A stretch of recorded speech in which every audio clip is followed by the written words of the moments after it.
Selamat pagi.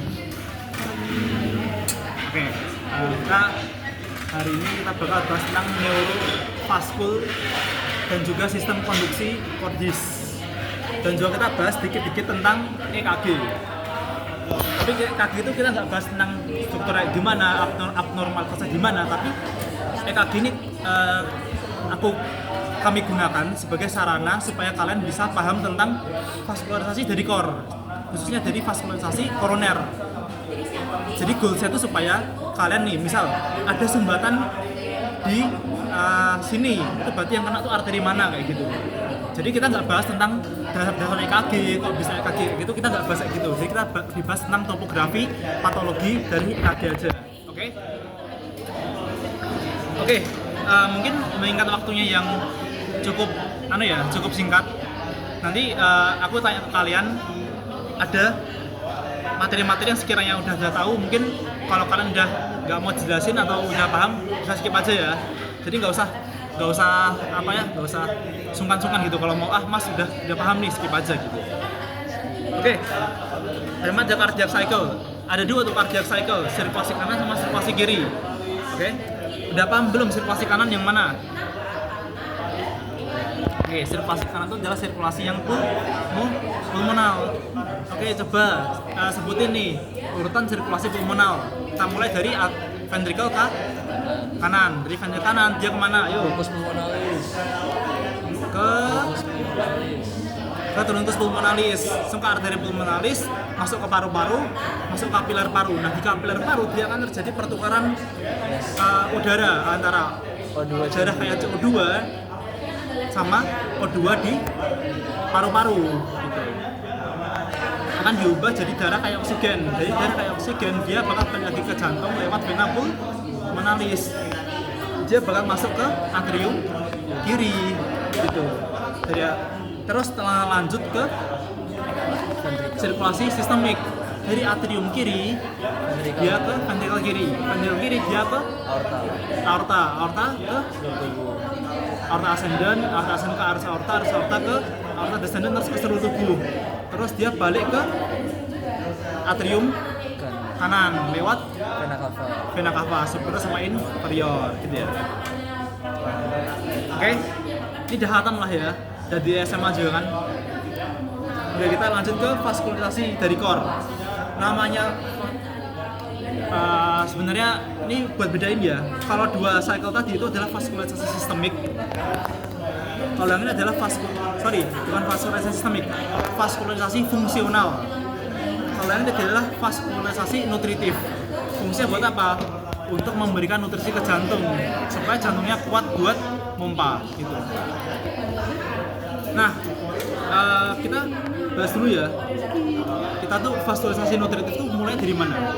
Jadi dia ini mulainya dari aorta ascendant. Jadi aorta ascendant dia akan ada dua arteri koronaria dextra dan juga arteri koronaria sinistra. Coba sebutin arteri koronaria dextra yang mana? Ayo, sebutin yang ini ya. Arteri koronaria sinistra yang mana? Yang di kiri. Yang sini, dia nggak kelihatan.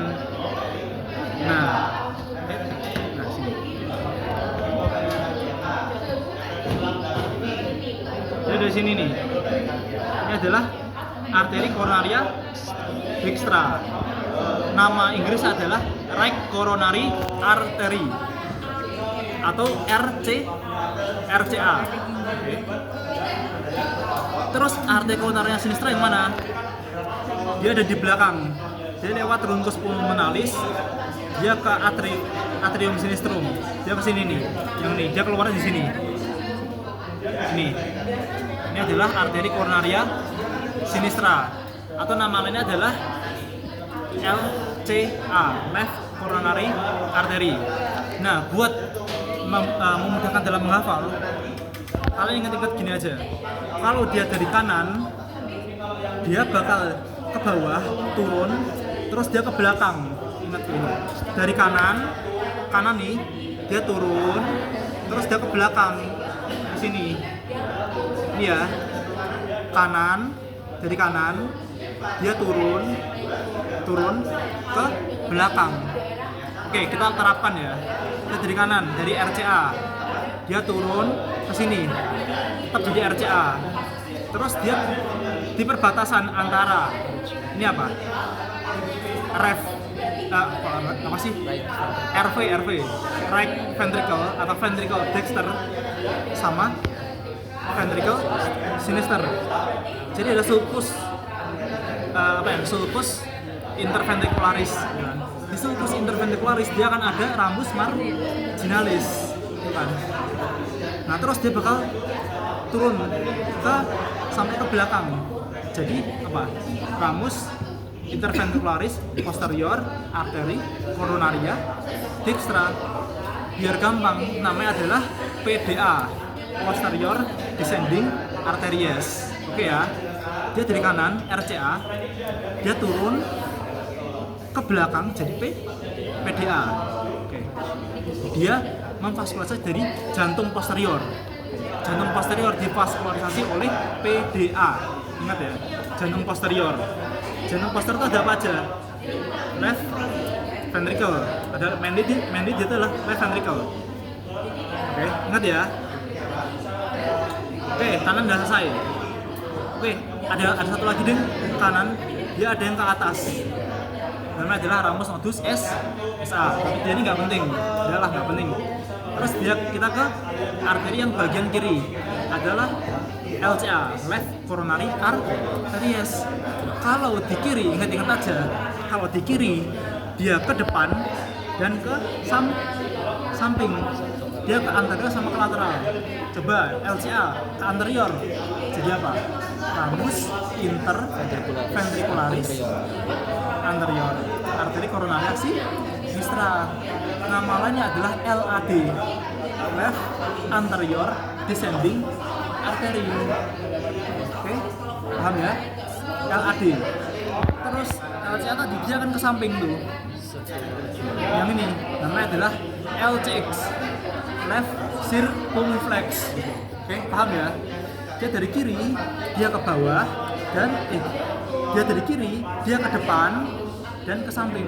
Ke depan dia jadi LAD, ke samping dia jadi LCX. Oke, paham ya? Khatam lah ya. Oke. Sekarang aku tanya, pembuluh apa yang memvaskularisasi dari ini right ventricle?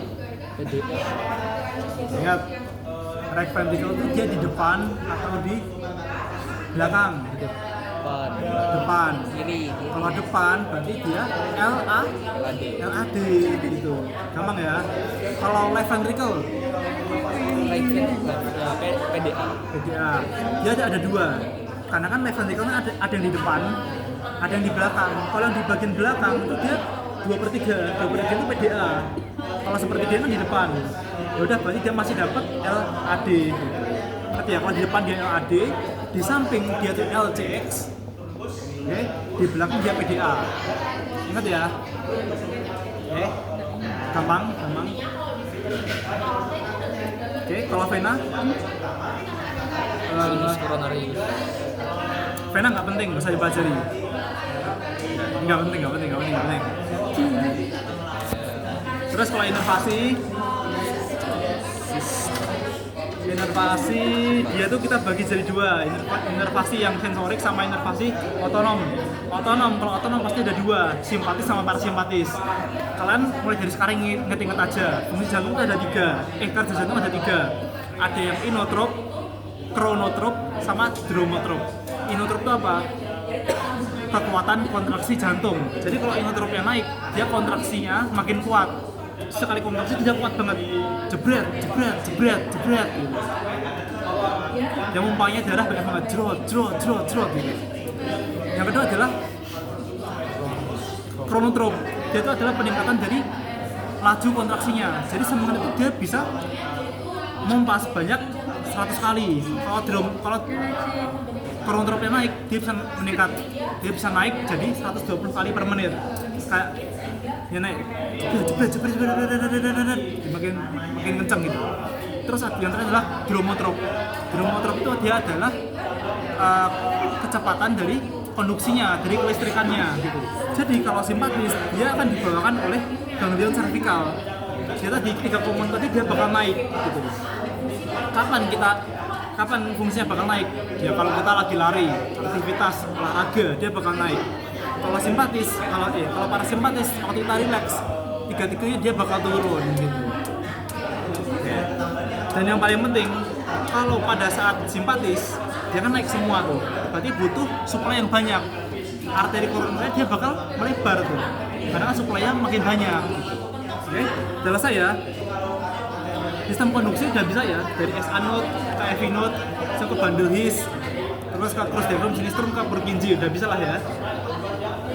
Nah, sekarang aku mau jelasin tentang EKG tipis-tipis.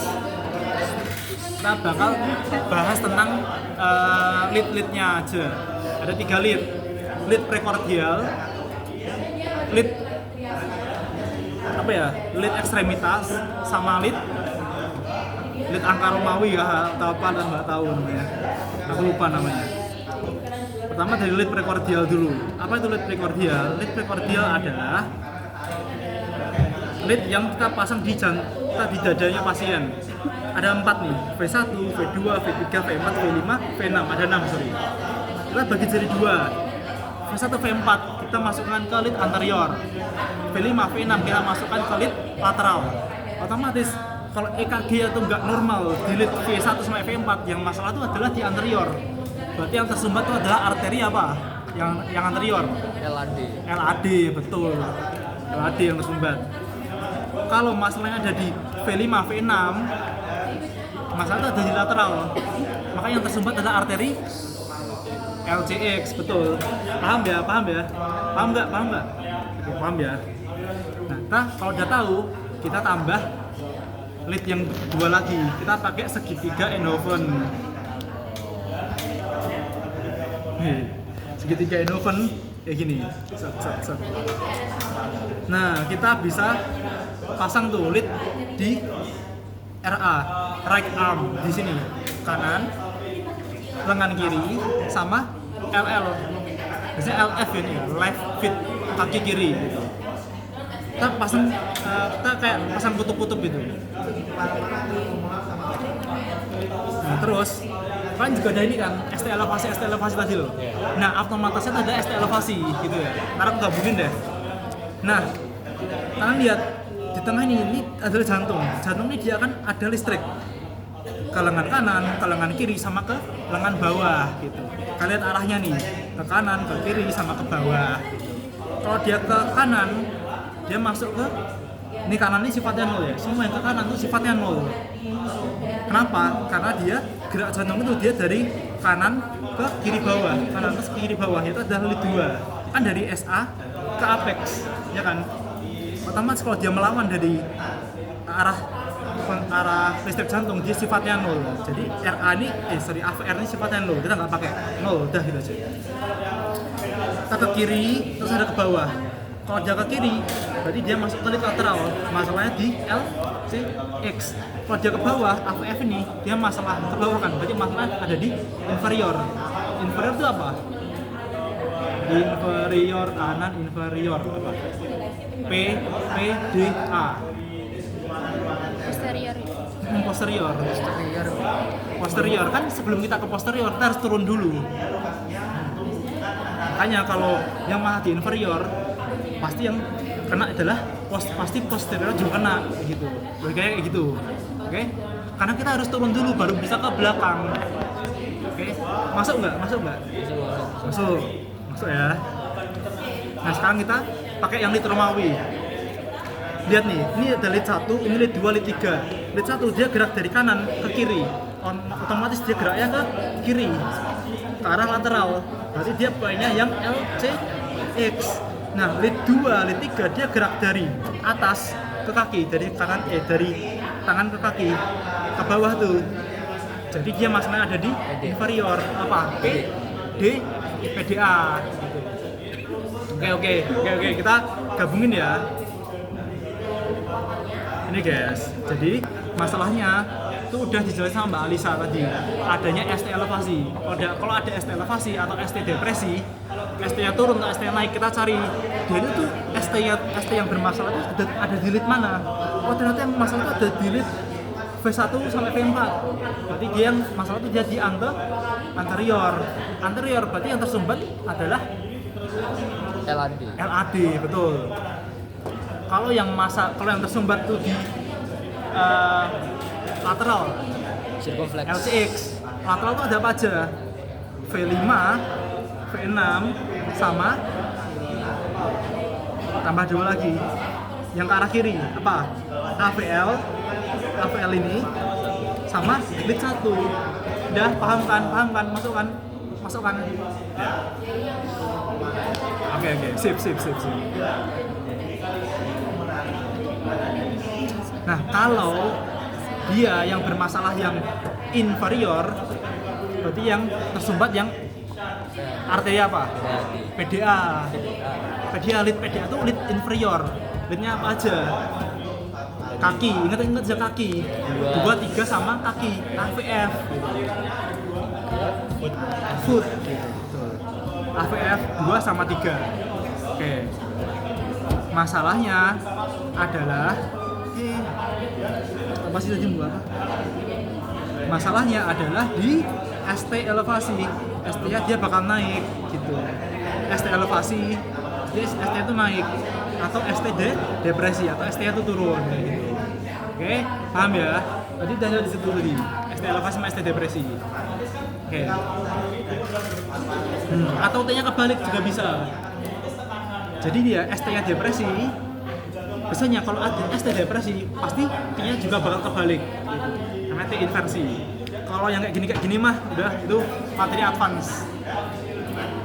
Yang penting kalian tuh bisa melokalisasi masalah itu ada di mana. Sekarang aku tanya, gini. Ada ST ada T terbalik di lead V5 sama V6. Berarti yang tersumbat arteri di mana? LCX, betul, pinter. Tepuk tangan dong. LAD itu anterior. Anterior itu V1 sampai V4. Oke. Left anterior descending. Oke, sekarang mau tanya, ada ST depresi di lead 2 sama lead 3. Berarti yang tersumbat arteri yang mana? PDA, karena dia turun ke bawah kayak gini, ke arah kaki. Oke, paham ya? Lihatin. Sama aja. Siap.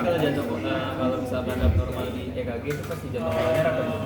Banyak, sebenarnya enggak jantung koroner. Bisa dia perbesaran ventricle, bisa perbesaran atrium, itu bisa. Tapi itu adalah materi semester 4 gitu. Nanti ya kalau aku kasih overview dikit-dikit. Ini kalau ada perbesaran ventricle, soalnya aku dulu pernah mendalami ini guys. Kalau perbesaran ventricle kiri itu dia itu ada kriterianya, namanya kriteria sekolah Lyon. Ini R-nya ini dia naik 7 kotak, tambah S-nya ini dia turun 3 kotak gitu. Jadi kriterianya banyak banget. Tapi ya buat kamu kayak gini, kalau masalahnya ada di ini QRS, masalahnya ada di ventricle, udah gitu aja ya. Kalau masalahnya ada di P, jadi atrium. Terus nanti ada lagi tuh masalah di atrium yang besar tuh yang kanan atau yang kiri gitu. Kalau yang besar di kanan, nanti dia bakal bentuk M. P-nya itu kayak M, ada 2 taktik, 1, 2 gitu. Kalau dia masalah di ventricle kiri, kalau dia masalah di ventricle kiri, dia itu bentuknya M, kan P mitral kan M. Kalau dia masalah di ventricle kanan, dia bakal naik tuh. Nah itu banyak banget, karena ribet ya. Tapi buat sekarang kalian harus bisa melokalisasi. Kalau ada ST elevasi di lead ini, di lead itu, masalah itu ada di arteri mana. Udah gitu aja. Udah, paham ya?